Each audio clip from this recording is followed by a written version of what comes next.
Hello बच्चों, Gauss के प्रमेय जो कि यूपी बोर्ड की दृष्टि से बहुत ही महत्वपूर्ण है। आज हम इस पे चर्चा करेंगे।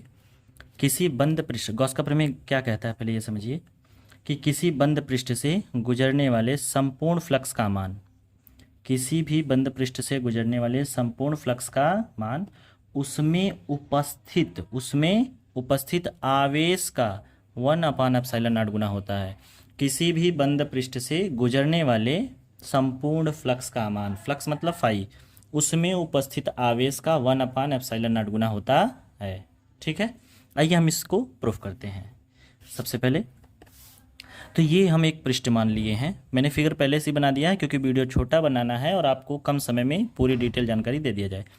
तो ये एक बंद पृष्ठ है जिसमें यहाँ पर कोई आवेश Q स्थित है, जिसके कारण यह कोई बिंदु P है, इस पृष्ठ पर ही है। और P पर हमें विद्युत क्षेत्र की तीव्रता को पहले जानकारी निकालनी है, कितनी बनेगी। तो P से यहाँ के बीच की दूरी कितनी है, R है। और इसके कारण ये जो पृष्ठ है, इस पृष्ठ पर विद्युत क्षेत्र की लाइन गुजर रही हैं, उन्हीं लाइन को हम विद्युत फ्लक्स कहेंगे। ठीक है, अब ये जो पृष्ठ है इसकी वैल्यू है dA, और इस पृष्ठ के द्वारा इसके केंद्र यानी Q पर जो कोण बन रहा है वो थीटा है। तो जब किसी पृष्ठ के द्वारा केंद्र पर कोण बनता है तो उसे घनकोण कहते हैं। क्या कहते हैं?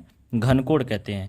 और घनकोण को हम लिखते हैं डी ओमेगा इक्वल टू होता है DA cos थीटा अपान R स्क्वायर। घनकोण को हम डी ओमेगा लिखते हैं और इसकी वैल्यू होती है DA cos थीटा अपान R स्क्वायर। अगर हम इसका संपूर्ण मान अगर इंटीग्रेशन कर दें तो डी ओमेगा की जो कैलकुलेट वैल्यू आती है वो होती है 4 पाई। कितनी होती है? 4 पाई। डी ओमेगा की जो कैलकुलेट वैल्यू होती है उसकी जो वैल्यू बात करें हम तो उसकी वैल्यू होती है 4 पाई।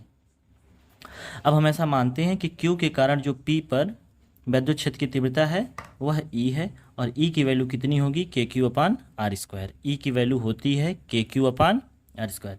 समीकरण नंबर 1 बना देंगे। अब लिखेंगे फ्लक्स की परिभाषा से। फ्लक्स की परिभाषा से, फ्लक्स की परिभाषा क्या कहती है? फ्लक्स की परिभाषा कहती है फाई। फ्लक्स की परिभाषा को फाई लिखते हैं, integration E DA cos theta. समीकरण नंबर 2 बना देंगे।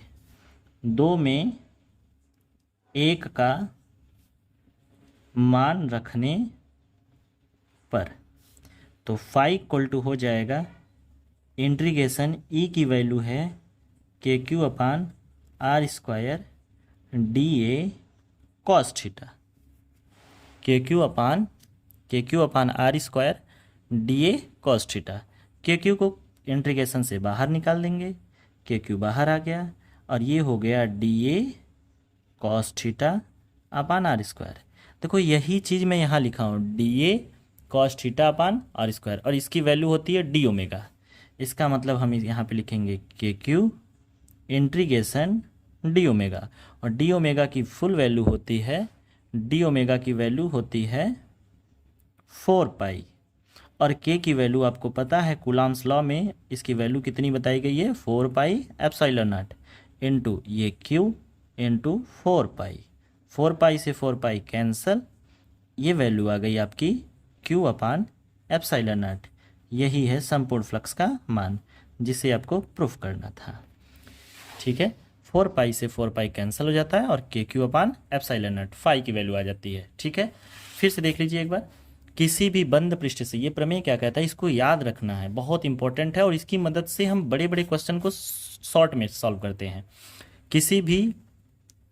किसी भी बंद पृष्ठ से गुजरने वाले संपूर्ण फ्लक्स का मान सदैव उसमें उपस्थित आवेश का 1/ε0 गुना होता है, और हम फ्लक्स को फाई से लिखते हैं, phi equal to KQ upon R square हो जाता है। प्रूफ करने की बात करते हैं, यह एक पृष्ठ है, पृष्ठ के किसी बिंदु P पर यहाँ पर एक आवेश Q रखा गया है, Q के कारण इसके पृष्ठ पर फ्लक्स बनता है, और इस पृष्ठ के द्वारा Q पर जो कोण बनता है उसे थीटा बोलते हैं, और ये पृष्ठ के द्वारा जो कोण बनेगा उस कोण को हम घन कोण कहते हैं और उसे डी ओमेगा लिखते हैं। डी ओमेगा का मान DA cos थीटा अपान R स्क्वायर होता है। ठीक है, और इसकी अगर कैलकुलेट वैल्यू की बात करें तो ये 4 पाई हो जाता है। अब Q के कारण P पर विद्युत क्षेत्र की तीव्रता कितनी है? मान लेते हैं E है, E equal to KQ upon R square. अब बताएंगे हम, ये समीकरण नंबर 1 हो गया फ्लक्स की परिभाषा से। फ्लक्स की परिभाषा phi equal to integration D A cos theta. E की वैल्यू हम पहले से निकाल के बैठे हैं यहाँ पर, इस वैल्यू को हम इसमें पुट करेंगे तो ये हो जाएगा फाई इक्वल टू इंटीग्रेशन के Q upon R square D A cos theta. Integration के अंदर हम इसको रहने देंगे, इसको रहने देंगे, इन दोनों को बाहर निकाल देंगे तो ये बाहर आ गया, हो गया D A cos theta upon R square. D A cos theta की वैल्यू होती है डी ओमेगा की वैल्यू 4 पाई। अब यहाँ पे के की वैल्यू होती है 1/4 पाई एप्सिलॉन नॉट, 4 पाई से 4 पाई कैंसिल हो जाएगा, बचेगा क्या phi equal to K Q upon epsilon not, hence proved.